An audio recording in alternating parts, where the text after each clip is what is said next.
Ja veel eelmise lõigu lõpetuseks teine koht, kus esineb Jumala nimi Jahvena, on 2 Moosese 6:3 ehk siis 2 kohta, nagu juba siis öeldud. Üks on 2 Moosese 6:3, teine on 2 Moosese 3:11-15. Aga tuleme tagasi Uude Testamenti ja Johannese evangeeliumisse. Kui ma enne ütlesin, et mina olen väljendeid mitte 7, vaid 14, siis tõepoolest. Ja just selle Moosese, 2 Moosese raamatu kontekstis on need teised 7 kirja kohta ka väga olulised. Ja neis ei joonistu see mina olen esmapilgul niimoodi välja, nagu mina olen eluleib või mina olen hea karjane või teistes nendes tuntumates väljendites. Aga need 7 mina olen kirja kohta Johannese evangeeliumis on sellised, kus Jeesus kasutab neid enda kohta käivana just nimelt selle fraasiga, nagu kõnetas või tutvustas ennast Jumal Moosesele Vanas Testamendis.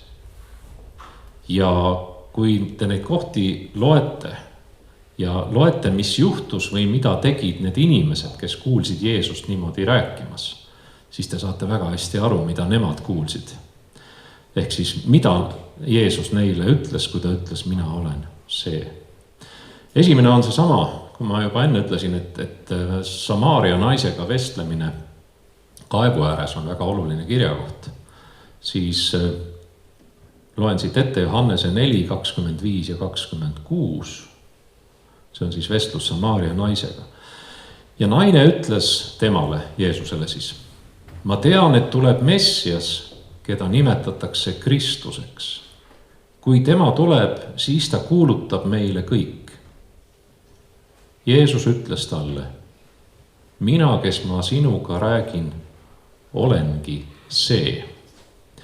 Ja ma ei olnud varem pannud üleüldse väga oluliselt tähele seda täiendust eesti keeles, eestikeelses piiblis. Mina olen see. Kui nüüd neid kirjakohti üle lugedes ja ma sain aru, et meie piibli tõlkijad on tahtnud just nimelt eristada need mina olen väljendid selle täiendusega mina olen see. Ehk siis mina olen see Kristus, see Messias, kellest on räägitud. Mina olengi see. Teine kirjakoht on Johannese 6:20 lugu Jeesusest, kes kõnnib vee peal. Jeesuse imetegu. Vee peal kõndiv Jeesus ütleb hirmunud jüngritele, see olen mina. Ärge kartke. Ta ei ütle midagi, et hei, mina siin, vaid ta ütleb midagi muud. Ta ütleb, see olen mina. Ärge kartke. See on palju rohkem kui lihtsalt, et te näete tuttavat nägu vee peal kõndimas. Ja ärge muretsege. Vaid kõik on minu kontrolli all. Kõik, kogu see olukord, kogu see loodu, kõik on minu kontrolli all. See olen mina, ärge kartke. Ja siin kasutab Jeesus seda sama fraasi, mida Jumal või Jahve, kui ta ütles, mina olen. Kolmas koht. Jeesus kõneleb juutidele. See on Johannese 8:24. Ja ta ütleb, ma just ütlesin teile, et te surete oma pattudesse, sest kui te ei usu, et mina olen see, siis te surete oma pattudesse. Ehk siis jälle, mina olen see. Eesti keeles on tõlkijad lisanud selle see on nagu inglise keeles the, just see konkreetne, mitte lihtsalt keegi, vaid see sama. Mina olen see, Johannese 8:24. Lugege ise neid, kuidas juudid reageerisid nendele asjadele, mida ta ütles. Nad lähevad marru. Kujutada, Jeesus nimetab ennast Jumalaks. Mina olengi see. Sellepärast nad lähevad marru. Jeesus kõneleb juutidele veel. Johannese 8:28. Kui te inimese poja olete ülendanud, siis te mõistate, et mina olen see ja et ma ei tee midagi iseenesest, vaid räägin nõnda, nagu isa mind on õpetanud. Kui te inimese poja olete ülendanud, siis te mõistate, et mina olen see. Mina olen see, ehk siis te lööte risti Jumala enda, ehk siis Jumal on see. Mina olengi see sama, kes kõneles Moosesega põlevas põõsas. Te lööte selle Jumala risti. See oli siis Johannese 8:28. Järgmine Johannese 8:58. Jeesus ütleb juutidele ja see ajas neid marru. Lugege seda kirja kohta Johannese 8:58. Tõesti, tõesti, ma ütlen teile, enne kui Abraham sündis, olen mina. Kas te olete tähele pannud, et siin on nagu käände viga, et ta oleks võinud öelda, et olin mina. Et enne kui Abraham sündis, olin mina. Et võiks tõlkijatele öelda, kuulge, et valesti eesti keeles oleks öelda, olin mina. Aga ta ütleb, olen mina. Ehk siis selge seos sellega, selle Jumalaga või selle konkreetse kirjakohaga, mida me teisest Mooses raamatus lugesime. Tõesti, tõesti, ma ütlen teile, enne kui Abraham sündis, olen mina. Kujutate ette, mida juudid mõtlesid selle peale. See muuseas, see juudid, see ei ole mingisugune antisemitism, aga see on see asi, mida me näeme Johannesel. Johannes räägib juutidest. Teised räägivad variserid ja saduserid. Siis Johannes ütleb juudid. Ja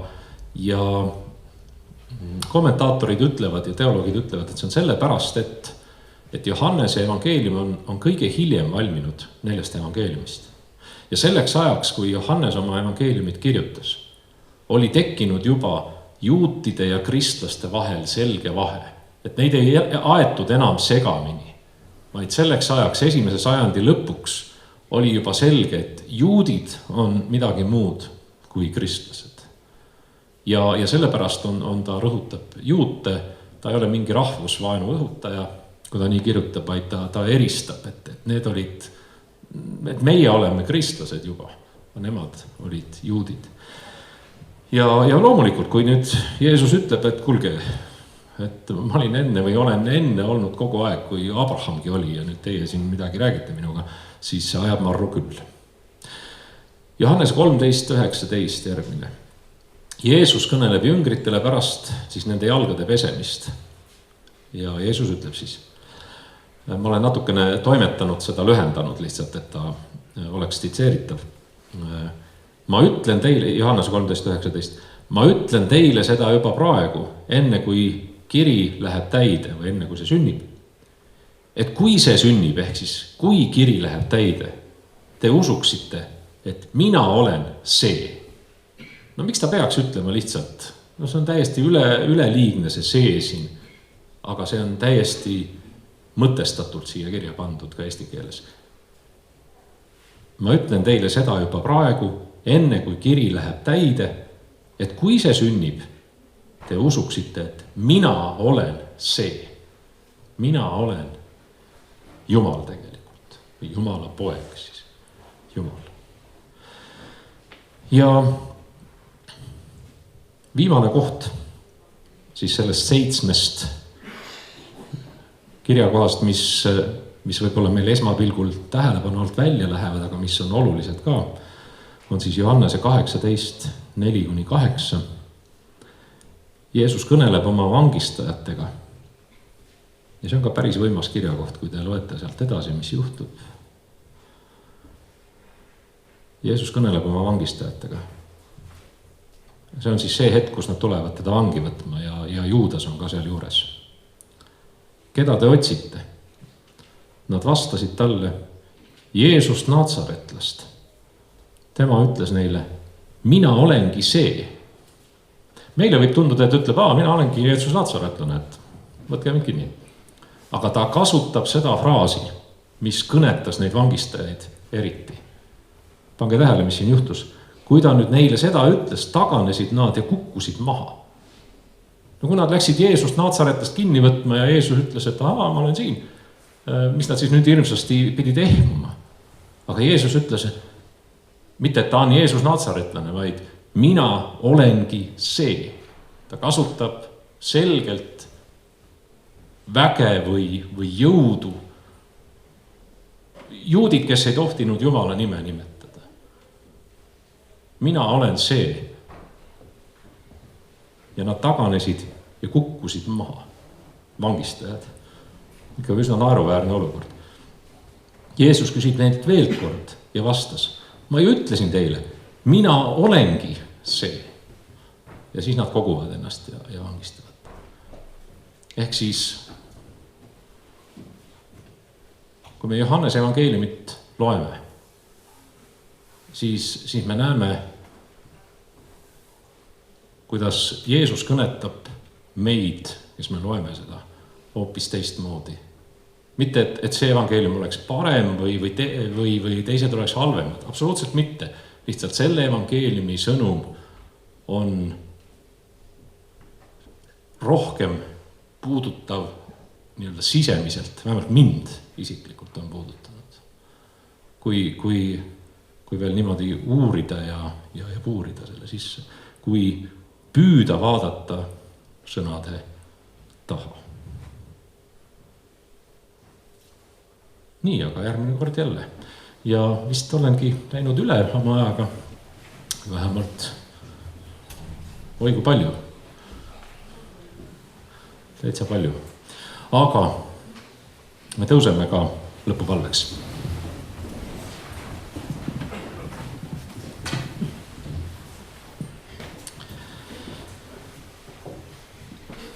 Issand püha taevane Isa, sina avad oma sõna meile, kui me palvetame ja uurime ja loeme.